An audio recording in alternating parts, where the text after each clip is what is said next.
ಈಗಂತೂ ಒಂದೊಂದೇ ಆಹಾರ ಪದಾರ್ಥಗಳ ಬಂಡವಾಳ ಆಚೆ ಬರ್ತಾ ಇದೆ. ಏನ್ ತಿನ್ನೋದು ಅಂತ ತಲೆ ಕೆಟ್ಟು ಯೋಚನೆಯಲ್ಲಿರುವಂತಹ ಜನರಿಗೆ ಕುಡಿಯೋ ನೀರಿನ ವಿಚಾರದಲ್ಲೂ ಅಂಥದ್ದೇ ಆಘಾತಕಾರಿ ಸುದ್ದಿಯೊಂದು ಈಗ ಸಿಗ್ತಾ ಇದೆ. ಮಿನರಲ್ ವಾಟರ್ ಕುಡಿಯೋರು ಎಚ್ಚರವನ್ನು ವಹಿಸಬೇಕು. ಕರ್ನಾಟಕದಲ್ಲಿ ಮಿನರಲ್ ಬಾಟಲ್ ಒಳಗೆ ವಿಷದ ನೀರು ಸೇರ್ತಾ ಇದೆಯಾ? ಕುಡಿಯೋ ಮಿನರಲ್ ನೀರಿನ ಸ್ಯಾಂಪಲ್ ರಿಪೋರ್ಟ್ ಆಚೆ ಬಂದಿದೆ. ಅದು ಆಘಾತಕಾರಿ ಅಂಶಗಳನ್ನು ಹೇಳ್ತಾ ಇದೆ. ಇನ್ಫ್ಯಾಕ್ಟ್ ಸ್ಯಾಂಪಲ್ಗೆ ಒಂದು 100% ಸ್ಯಾಂಪಲ್ಗಳನ್ನು ಕಳಿಸಿದ್ರಲ್ಲಿ 50% ಅಷ್ಟು ಬ್ರ್ಯಾಂಡ್ ಅಲ್ಲದ ಕೆಲ ಕಂಪನಿಗಳಿಂದ ಕಲುಷಿತ ನೀರುಗಳ ಪೂರೈಕೆ ಆಗ್ತಾ ಇದೆ. Unsafe, not fit to drink ಅನ್ನೋದು ಗೊತ್ತಾಗ್ತಾ ಇದೆ. ಸುಮಾರು 160 ವಾಟರ್ ಬಾಟಲ್ಗಳ ಸ್ಯಾಂಪಲ್ಗಳನ್ನು ಟೆಸ್ಟ್ಗೆ ಅಂತ ರವಾನೆ ಮಾಡಲಾಗಿತ್ತು. ಅದರಲ್ಲಿ ಅರ್ಧಕ್ಕರ್ಧ ಅಂದರೆ ಆಲ್ಮೋಸ್ಟ್ 80ಕ್ಕೂ ಹೆಚ್ಚು ಬಾಟಲ್ಗಳು ಬೇರೆ ಬೇರೆ ಕಂಪನಿಗಳದ್ದು ಎಲ್ಲ ಅನ್ಸೇಫು ಅನ್ನೋದು ಗೊತ್ತಾಗ್ತಾ ಇದೆ. ತುಂಬ ಜನಕ್ಕೆ ಈಗ ಮನೆಯಿಂದ ನೀರು ತರೋ ಅಭ್ಯಾಸ ಇರಲ್ಲ. ಹೀಗಾಗಿ ಏನು ಮಾಡ್ತಾರೆ, ಒಂದು ಪ್ಯಾಕ್ಡ್ ಬಾಟಲ್ ಅಂತ ತಗೊಳ್ತಾರೆ. ಈಗಂತೂ ಬೇಸಿಗೆ ಇರೋದ್ರಿಂದ ಎಲ್ಲರ ಕೈಯಲ್ಲಿ ನೀವು ಈ ಪ್ಯಾಕ್ಡ್ ಬಾಟಲು ಅಥವಾ ಮನೆಯಿಂದ ನೀರು ತರೋದು ಎಲ್ಲ ಆಗ್ತಾ ಇರುತ್ತೆ. ಬಟ್ ಅದೆಲ್ಲ ನಾಟ್ ಸೇಫ್ ಅನ್ನೋದು ಗೊತ್ತಾಗ್ತಾ ಇದೆ. ಸೊ ಅದಕ್ಕೆ ಸಂಬಂಧಪಟ್ಟಂತಹ ಡೀಟೇಲ್ಸ್ ಅನ್ನು ಕೂಡ ನೀವು ನೋಡ್ತಾ ಇದ್ದೀರಾ. ಜೀವಜಲ ಅಲ್ಲ ಇದು, ವಿಷ.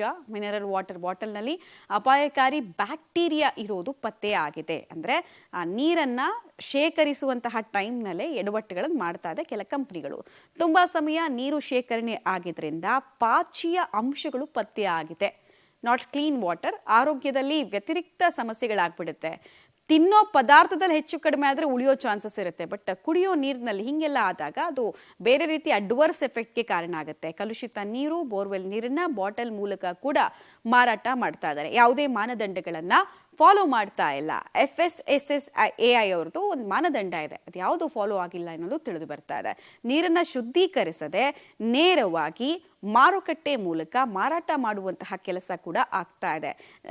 ನೀರಿನ ಸಂಸ್ಕರಣಾ ಘಟಕಗಳಿರ್ತವೆ, ಅಲ್ಲಿ ಶುದ್ಧೀಕರಣಕ್ಕೆ ಅದರದೇ ಆದಂತಹ ಪ್ರಾಸೆಸ್ ಇರುತ್ತೆ. ಅದು ಯಾವುದಕ್ಕೂ ಕೂಡ ಒಳಪಡದೆ ವಾಟರ್ ಮಾಫಿಯಾ, ಈ ಬಾಟಲ್ ಮಾಫಿಯಾದವರು ಬೇಕಾದ ನೀರನ್ನ ಯಾವುದೋ ಒಂದೊಂದು ಹೆಸರಲ್ಲಿ, ಬ್ರ್ಯಾಂಡಲ್ಲಿ ಲಾಭದ ಆಸೆಗೋಸ್ಕರ ಸೇಲ್ ಮಾಡ್ತಾ ಇದ್ದಾರೆ. ಬಟ್ ಇದು ಜನರಿಗೆ ವಿಷ ಆಗ್ತಾ ಇದೆ. ಈ ನೀರಿನಿಂದ ನಾನು ಆಗಲೇ ಹೇಳಿದ ಹಾಗೆ ವಾಂತಿ, ಭೇದಿ, ಡಯೇರಿಯಾದಂತಹ ಸಮಸ್ಯೆಗಳು ಜಾಸ್ತಿ ಆಗುತ್ತೆ, ಜ್ವರದ ಸಮಸ್ಯೆಗಳು ಜಾಸ್ತಿ ಆಗುತ್ತೆ. ಇನ್ಫ್ಯಾಕ್ಟ್ ಹೆಚ್ಚು ವಿಪರೀತ ಬೇಗ ಇಂಪ್ಯಾಕ್ಟ್ ಆಗೋದು ಮಕ್ಕಳಿಗೆ. ಮಕ್ಕಳ ಆರೋಗ್ಯದ ವಿಚಾರದಲ್ಲಿ ತುಂಬ ಸಮಸ್ಯೆಗಳು ಉಂಟಾಗ್ತಾ ಇರೋದು, ಆಸ್ಪತ್ರೆಗೆ ದಾಖಲಾಗ್ತಾ ಇರೋದು ಕಂಡು ಬರ್ತಾ ಇದೆ.